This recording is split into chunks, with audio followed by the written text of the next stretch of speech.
ఒకప్పుడు ఒక పెద్ద అడవిలో అనేక జంతువులు సంతోషంగా జీవించేవి. ఆ అడవిలో ఒక చిన్న పక్షి ఉండేది. దాని పేరు చిట్టి. చిట్టి చిన్నదైన పక్షి అయినా ఆలోచనలో చాలా తెలివైనది. అందుకే అడవి జంతువులందరూ చిట్టిని ఎంతో అభిమానంతో చూసేవారు.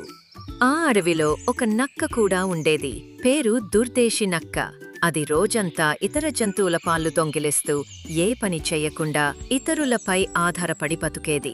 జంతువులంతా దానిపై కోపంగా ఉన్న దుర్దేశిని ఎదుర్కొనడానికే ఎవ్వరికీ ధైర్యం లేకుండా ఉండేది. ఒకరోజు చిన్న కుందేలు బాధతో చిట్టిని కలిసి, చిట్టి అక్క, నిన్న నా ఆహారం మొత్తం దుర్దేశి నక్క దొంగిలించింది, నన్ను బెదిరించింది కూడా అంది. చిట్టి తల ఊపింది. ఇప్పటికే చాలా జంతువుల్ని మోసం చేసింది, ఇక చాలే, ఈసారి దానిని గుణపాఠం చెప్తాను అని మాట ఇచ్చింది.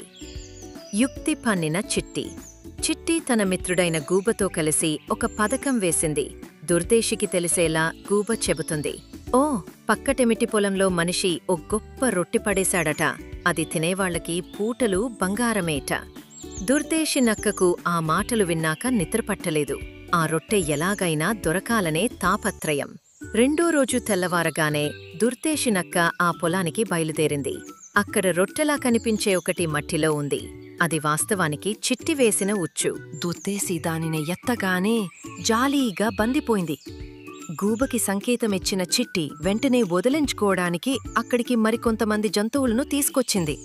అందరూ కలిసి దుర్దేశిని పట్టుకొని అడవి పరిధికి తాకట్టు పెడతారు.